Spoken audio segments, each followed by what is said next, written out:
ప్రజలందరికీ నమస్కారం।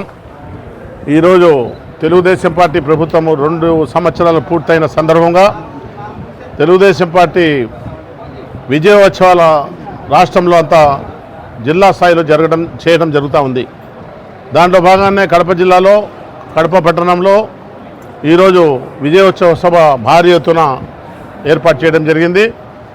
ఉపన్యాసులు అందరూ లీడర్లు, ఎమ్మెల్యేలు, ఎంపీలు, ఎమ్మెల్యేలు, మినిస్టర్, జిల్లా కలెక్టర్ గారు, జిల్లా ఎస్పీ గారు కూడా జరిగిన అభివృద్ధి గురించి చెప్పడం జరిగింది। మేము ముఖ్యంగా ప్రజలకు ఎలక్ట్రానిక్ మీడియా ద్వారా మేము తెలియజేసేది ఏమంటే, గత ప్రభుత్వం 5 సంవత్సరాలలో మన రాష్ట్రం అయితేనేమి, మన కడప జిల్లా అయితేనేమి ఏ విధంగా మనకు అభివృద్ధికి నోచుకోకుండా పోయిందో, ఈ 2 సంవత్సరాలలో మన రాష్ట్రం నలుమూలల నీళ్ళ ప్రాజెక్టులు అయితేనేమి, రాజధాని అభివృద్ధి అయితేనేమి, ప్రత్యేక హోదాలో మనకిచ్చిన వాగ్దానం రైల్వే జోన్ అయితేనేమి అన్నీ సాధించుకొని మొట్టమొదటగా విశాఖ ఉక్కు మన హక్కు అనే నినాదంతో మూతపడే పరిస్థితుల్లో ఉంటే, కేంద్ర ప్రభుత్వం నుంచి 15,000 కోట్ల రూపాయలు తీసుకువచ్చి దాన్ని మళ్ళీ ప్రారంభోత్సవం చేసి ఈరోజు రాష్ట్రంలో ఏ పక్కన చూసినా అభివృద్ధి, ఏ పక్కన చూసినా ఇండస్ట్రియల్ డెవలప్మెంట్లు జరుగుతూ ఉన్నాయి। ఈ పక్క మనం చెప్పిన సూపర్ 6 అయితేనేమి, దాని తర్వాత ముందు జరుగుతూ ఉండే అభివృద్ధి పనులు కానీ, సంక్షేమాలు కానీ అమలు చేస్తూ రైతులకు ఇవ్వాల్సిన రుణాలు సక్రమంగా ఇస్తూ ఈరోజు మనము రాష్ట్రంలో ఏ విధంగా పరిపాలన చేస్తున్నామో అందరూ చూస్తూ ఉన్నారు। మేము ముఖ్యంగా జగన్మోహన్ రెడ్డి గారు మొన్న 12వ తారీఖు, 16వ తారీఖు ర్యాలీలు చేసి విద్రోహ దినం అని చెప్పడం జరిగింది। దినము ఎవరు విద్రోహులు?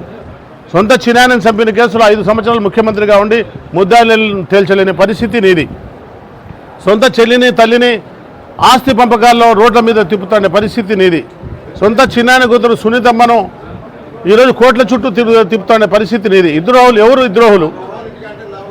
ఎవరు అనేది ప్రజలంతా చూస్తున్నారు। ప్రజలంతా ఒకసారి అవకాశం ఏంటని చెప్పి రాజశేఖర రెడ్డి గారి బొమ్మ పెట్టుకొని మీరు అధికారంలోకి వచ్చి అధికారంలో రాష్ట్రాన్ని ఏ విధంగా మీరు సర్వనాశనం చేసినారు, ఏ విధంగా మీరు రాష్ట్రాన్ని అధోగతి పాలు పట్టించినారనే విషయం అందరికీ తెలిసిందే। తెలియజేస్తున్నాము, 24 నెలలే కాలం అయింది, ఇంకా 36 నెలల కాలం మనకు అధికారం ఉంది। ఇంకా చేయవలసిన పనులు చాలా ఉన్నాయి। ఈ 36 నెలలు కాకుండా ఇంకా 2 టర్మ్స్, ఇంకో 10 సంవత్సరాలు మీరు తెలుగుదేశం పార్టీని అధికారంలోకి తెచ్చుకుంటే మన రాష్ట్రము సస్యశ్యామలైపోతుంది, మన రాష్ట్రము అభివృద్ధి జరుగుతుంది, మన భావి తరాలకు ఉపయోగపడే విధంగా రాష్ట్రం తయారవుతుందని చెప్పి ఈ సందర్భంగా ప్రజలకంతా తెలియజేసుకుంటూ నాకు ఈ అవకాశం ఇచ్చిన ఎలక్ట్రానిక్ మీడియా వాళ్లకు ధన్యవాదాలు సెలవు తీసుకుంటాను।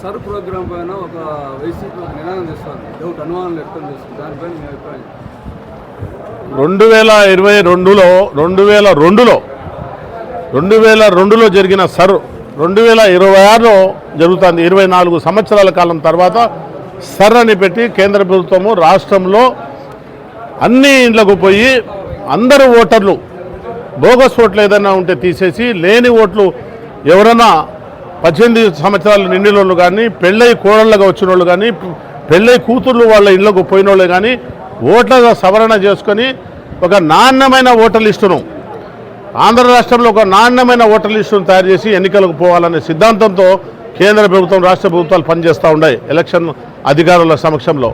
ఆ విధంగానే ఈరోజు ఈ వార్డులో సర్వేలు జరుగుతూ ఉన్నాయి, మ్యాపింగ్ జరుగుతూ ఉంది। ప్రతి డోర్ నెంబర్ దగ్గరకు పోయి మ్యాపింగ్లో ఎవరు ఉన్నారు, ఎవరు లేరు అనేది నిక్షపాతంగా వైఎస్ఆర్సీపీ వాళ్ళు కూడా దాంట్లో ఉన్నారు, కమ్యూనిస్ట్ పార్టీ వాళ్ళు కూడా ఉన్నారు, తెలుగుదేశం పార్టీ వాళ్ళు కూడా ఉన్నారు, ప్రభుత్వ అధికారులు కూడా ఉన్నారు। వీళ్ళందరూ కలిసి మ్యాపింగ్ చేసి ఓటర్ లిస్టును ఫైనల్ చేసేదానికి 2 నెలల కాలం టైం తీసుకున్నాము। ఏ చిన్న తప్పు జరగకుండా చేయాలనే ఆలోచన చేస్తూ ఉంటే కొంతమంది ఓడవలేని వాళ్ళు, ఓడిపోయిన వాళ్ళు, ఓడిపోతామేమో భయపడేవాళ్ళు లేనిపోయిన అభాండాలు తెలుగుదేశం పార్టీ మీద మోపుతూ ఈ ప్రచారాన్ని తప్పుడు ప్రచారం చేసుకుంటా బతికేదానికి ప్రయత్నం చేస్తున్నారు। వాళ్ళు ప్రచారం ఎంత తప్పుడు ప్రచారం చేసినా ప్రజలు నమ్మే పరిస్థితులు లేరు। పోయినసారి వాళ్లకు 11 స్థానాలే వచ్చినాయి, ఈసారి 1-2 స్థానాల కంటే ఎక్కువ రావని చెప్పి ఈ సందర్భంగా ప్రజలకంతా తెలియజేస్తున్నాం।